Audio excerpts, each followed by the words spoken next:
Next on Life Focus. He lost control of his truck, swerved over the lane. The 9 wheels of the truck rolled over my car. Don Piper died instantly. They did all the tests they had at their disposal and determined that I was deceased. But in reality, his new life was just beginning. I was driving along a highway one moment, and the very next moment, a fraction of a second, I'm actually standing at the gates of heaven. 90 minutes later, a passerby witnesses his miraculous return to life. I think his actual words were, "The dead man is singing."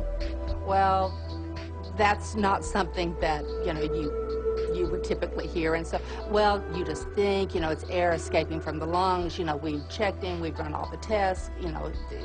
We're medical professionals. We know a dead body. Today on Life Focus, the man who went to heaven and back.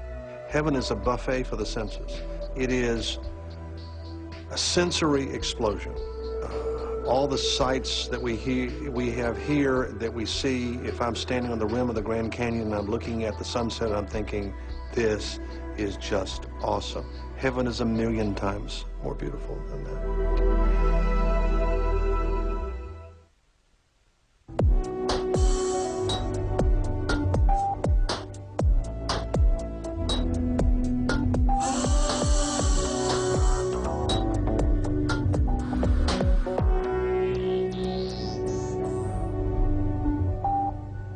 Hello, welcome to Life Focus. I'm Dan Meyer. For over 30 years now, the medical and scientific communities have been trying to prove or disprove the validity of near-death experiences. Do afterlife encounters really happen, or are they just a figment of imagination, perhaps a biological response to trauma? 90 minutes after paramedics declared him dead, Don Piper of Pasadena, Texas, came back to life. Today, he'll tell you that his near-death encounter was the most real experience he has ever had. Karen Coy has the story.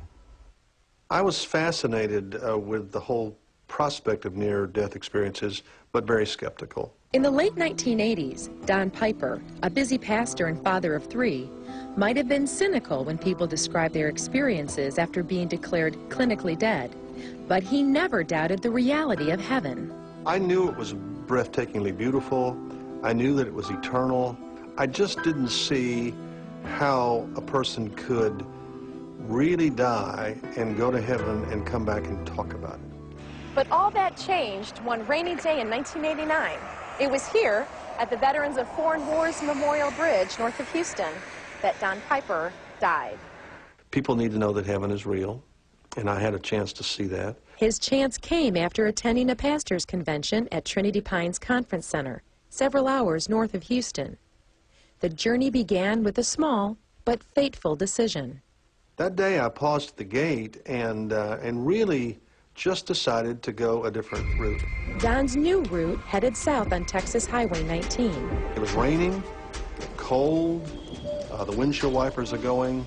At 11:45 a.m., he approached the long and narrow Memorial Bridge. And I couldn't see beyond the end of the bridge. I had a 110-mile-an-hour impact with a big truck. I never saw the truck.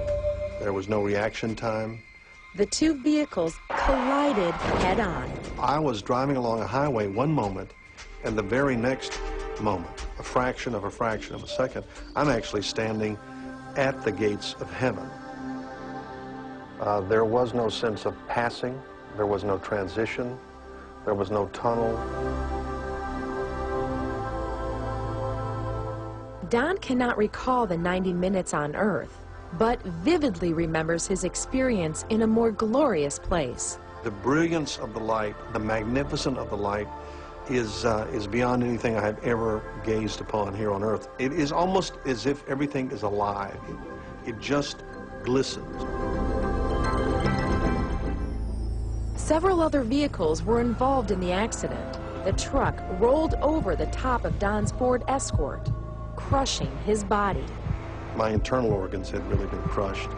The roof of the car collapsed on my head, and I had been bleeding from the ears and the eyes and the mouth and nose, which were all brain damage signs. The arm was basically in the back seat. I mean, those were very apparent injuries. The dash came across both of my legs, just kind of like a guillotine. A guillotine that crushed his right leg and nearly severed his left leg above the knee. 4 inches of the femur, the largest bone in the human body, was ejected from the car, apparently out the window into the lake because it was never located. His left arm was also nearly severed and missing several inches of bone. Eventually 4 ambulances arrived. They ran EKGs, they did all the tests they had at their disposal, and determined that I was deceased. A policeman got a waterproof tarp out of his squad car, came over to my vehicle so no one would have to see what I looked like in the car. It was quite awful to look at. The news of the accident reached Don's wife, Eva, but she was not told the accident was fatal. There's been a wreck, and Don's been hurt. That's all they knew at that point in time. And the thing I remember most about that is just a very real sense of peace. Just covered me from my head to my toes. And I knew he was going to be okay. But medical personnel at the scene believed differently.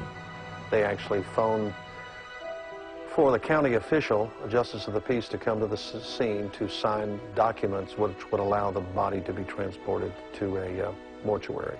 Until this man came to the scene. And I was a stranger to him. The late Dick Honorecker, seen here in a previously recorded interview, was also on his way home from the pastor's conference and stopped to help. Very candidly, it was as though I was compelled to stop and to pray for him. The Lord just impressed on me very emphatically, very urgently, that I was to pray for him. So Dick approached one of the officers and said, is there anyone here I can pray for? And he was told no, because the 2 people in the other 2 cars had actually been transported. And I, of course, was deceased, so they said, quite honestly, there is no one to pray for. But Dick insisted. And I laid my hands on him and began to pray for him, that there be no internal injuries and there be no head injuries. At 1:15 p.m., a full 90 minutes after Don Piper had been declared dead, the unbelievable happened. And I'm hearing a voice behind me, and that voice is the voice of Dick Honorecker. I began to sing, and all of a sudden I heard him singing with me. Hearing his own voice singing jarred this survivor back to earth. I was in utter brilliance in heaven. Now I'm in the dark, and I'm thinking, why is it dark? His next sensation? Excruciating pain.